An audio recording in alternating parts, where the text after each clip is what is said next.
creating a video on the first day of October at about 3 o'clock in the afternoon, which will be about 10 o'clock Israel time. And so at their 6:41 p.m., which is about 7 hours after our 11:21 a.m. this morning on the October 1st, and they would have had their sunset, which would have started the Feast of Atonement. And so when it's midnight there, it'll be 5 o'clock here, 4 o'clock. You're gonna be 5 o'clock here, and so it'll be midnight there. Remember, I think of the midnight call in Matthew 25. And also, here's two new things we hadn't thought of. Look at the way Donald Trump has changed the Department of Defense into the Department of War. That's a very ominous sign for Matthew 24 verse 7, where Jesus says that for nation rise against nation, and what the Defense Secretary Hedgeseth was saying about, we're here to break, kill, and destroy. Kind of the old Rush Limbaugh saying, to all the generals, you're going to see a new defense, a new militant America, I think, come out of that. That's very last days. And then what we're seeing about the the comet 3I/Atlas, which is an interstellar meteor.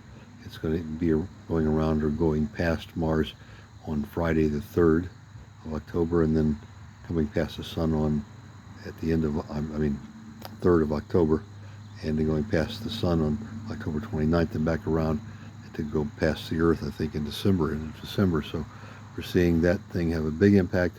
I did a search in Google AI, and I said, theoretically, what are the results, the chemical results, if 3I Atlas should strike the Earth's ocean?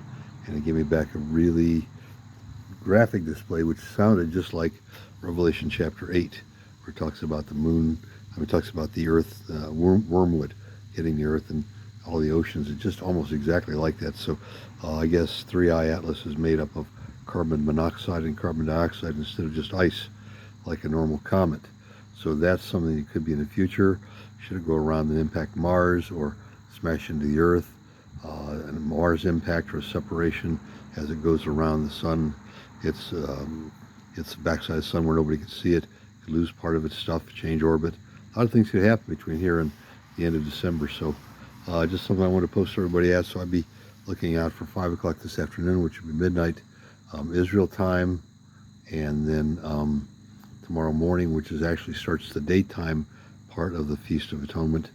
Then that would be looking at for in the morning Eastern Standard Time, 7 a.m. would be there 2 o'clock. So 2 o'clock in the afternoon, so it's 7 a.m. for us.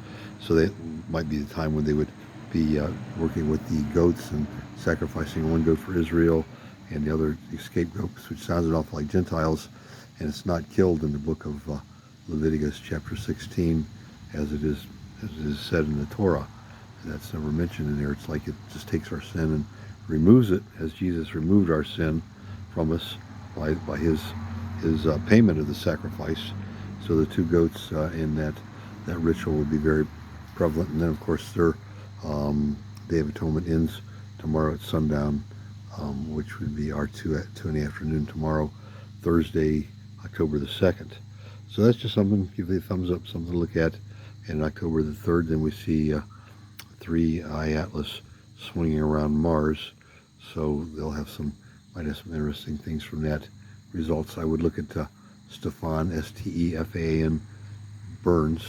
Look at his site as far as all the meteorological stuff. Very good.